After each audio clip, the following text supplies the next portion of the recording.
So, I'm Ethan, 32 now, but this whole mess started when I was 27. For context, I grew up in a close-knit town outside Portland, one of those places where everybody knows each other's business. My cousin Liam and I were practically raised together. Our moms were sisters, and they made sure we spent every holiday, every summer, every major event together. Liam was marrying Ava, who had literally grown up 3 houses down from us.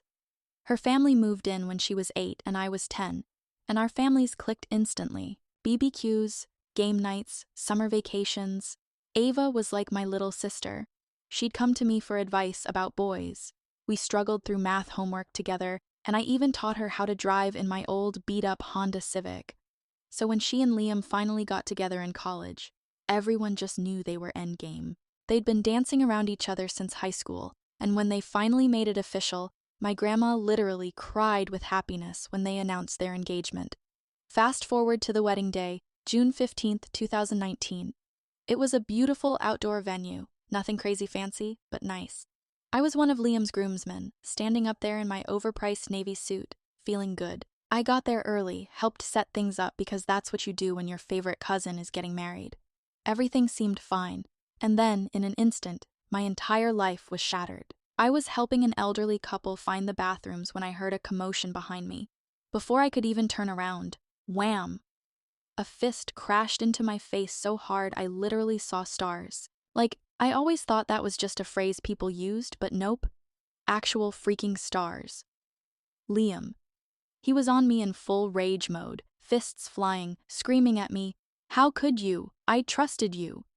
I was too stunned to fight back. I barely even had time to react, before his best man, Jake, and 2 other groomsmen had to pry him off me. Blood was dripping down my face, my left eye already swelling shut, my fancy new suit ruined. And the worst part? I had no idea what was happening. I kept asking, "What the hell is going on?" But no one would answer me. And then, just when I thought things couldn't get any worse, my phone buzzed. A message from my dad. "The wedding is canceled. Clear your stuff out of the garage by tonight." And just like that, my entire world came crashing down. Still reeling, I tried calling my dad. Straight to voicemail. "Mom?" Voicemail, my sister. Ignored my call. Finally, my older brother Nick picked up. But instead of answers, all I got was, "How could you do this to the family, Ethan?" And then, click. No explanation. No context. Just complete rejection. I ended up in urgent care with a swollen eye, a split lip, and a badly bruised nose. The nurse kept asking if I wanted to press charges. I refused. This was Liam, my cousin, my brother in all but blood. But sitting there with an ice pack pressed to my face, I had never felt more alone. I drove straight to my parents' house, determined to get answers. When I walked in, the room went dead silent. Mom, Dad, Nick, my younger sister Sophia. They were all there waiting, and that's when they told me. Apparently, I had been having a steamy months-long affair with Ava. Yes, that Ava. The girl who called me her big brother in her college graduation speech. The girl who used to mock my bad haircuts. The girl who I had never, in my entire life, seen in any way other than as family. I laughed, which, pro tip, don't do when your lip is split. It hurts like hell, but I couldn't help it. It was just so ridiculous.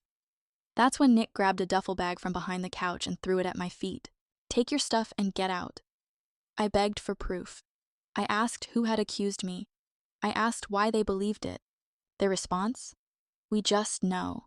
No texts, no photos, no evidence, nothing. Just their certainty that I was guilty. The worst part? These were the people who raised me, who supposedly knew me best, who had always taught me to be honest and loyal. And yet, when faced with a lie that made no sense, they didn't even hesitate. I left that night with nothing but a swollen face and a broken heart, and my entire life as I knew it was over. In the weeks that followed, my world collapsed. I was blacklisted from every family event. Friends I had known since childhood cut me off. My gym revoked my membership because Liam's friend worked there. My usual coffee shop suddenly forgot my order every time. Even my dentist canceled my appointment. It was like my entire hometown had collectively decided I was persona non grata. I tried reaching Ava. Straight to voicemail. I texted her. No response. It wasn't until a week later that she finally picked up. And what she told me? Her life had been destroyed too. Her deeply religious parents had disowned her. Her boss, who was Liam's cousin, had started pushing her out of her job. Friends, family, even people from church had turned their backs on her. And just like me, she had no idea where these accusations came from. But one thing was clear. Whoever started this rumor had succeeded in ruining both our lives. Fast forward to 5 years later. By this point, I had completely rebuilt my life in Seattle. After the disaster in Portland, I left everything behind and moved to a city where nobody knew me. I got a solid job, a decent apartment, and for the first time in years, I wasn't looking over my shoulder, waiting for someone to whisper about what a piece of garbage Ethan was. I met Mia, the woman who changed everything. She was smart, sarcastic, and had absolutely no patience for drama. We met at a work BBQ where she caught me having a full conversation with my coworker's dog about proper frisbee technique. Instead of running for the hills, she laughed and said, "Okay, but you're totally wrong about the wrist flick." From that moment, we just clicked. By our third date, I knew I had to tell her everything. The wedding, the accusations, the exile. She listened. No judgment, no skepticism. When I finished, she just said, "That really sucks. Want to get ice cream?" That was when I knew she was different. Mia was also into true crime podcasts, and weirdly enough, she and Ava started talking through Instagram. Turns out they both followed the same crime podcast and ended up in the same book club. They became long-distance friends without even planning it. Ava was doing well too. She moved to Chicago, met this great guy, Chris, and was finally living a normal, happy life again. For the first time in years, I thought, maybe this all happened for a reason. And then, Mike showed up. It started with a note on my door, a plain, white piece of paper with just 4 words. "We need to talk." No name, no explanation. Mia found it when she came home from work, and she immediately called me, freaked out. She even grabbed her old softball bat. Because, fun fact, she played D1 softball in college, and her swing could probably kill a man. At first, we thought it was a mistake. Maybe a neighbor left it for someone else. But then, 3 nights later, there was a knock on the door. I looked through the peephole, and my stomach dropped. Standing there, looking like absolute hell, was Mike. I barely recognized him. He was disheveled, unshaven, and swaying slightly, either drunk or just completely wrecked. Mia stood behind me, gripping her bat. I opened the door just enough to talk but kept the chain on. Me. "What the hell do you want?" Mike. "I know the truth now, about everything." I actually laughed, because what else do you do when the guy who destroyed your life suddenly shows up at your door, 5 years too late, saying he knows the truth now? Me. "Cool. Still not letting you in." He begged me to hear him out, said he wanted to apologize, that he needed to talk to Ava too. I shut that down real fast. Me. "You had 5 years to make things right. 5 years. And now you expect me to just, what? Let you in? Give you Ava's number. Get the hell out of here." He kept trying, pleading, but I was done. Before I slammed the door in his face, he shouted one last thing. "Unblock Mom, she wants to talk." And just like that, it was happening all over again. I finally unblocked my mom, but instead of calling, I just texted her, "I hear you want to talk." Her response came within minutes. "Ethan, we know the truth now. Please come home." I stared at the message for a long time before replying, "What truth?" And then, after 5 years, I finally got my answer. Turns out Jessica, the woman Mike married after Ava, had made the whole thing up. She had been in love with Mike, saw how close he was with Ava, and decided to eliminate the competition.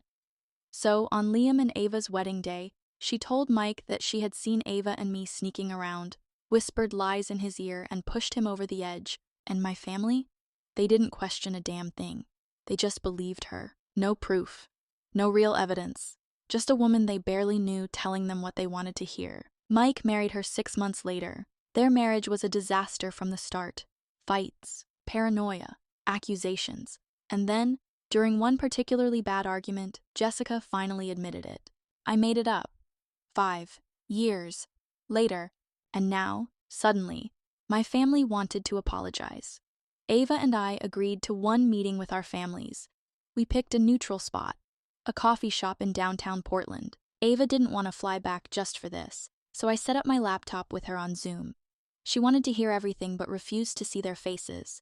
When I walked in, everyone was there. My parents, my siblings, Ava's parents, Mike and Jessica. She looked like hell. Her marriage had obviously imploded.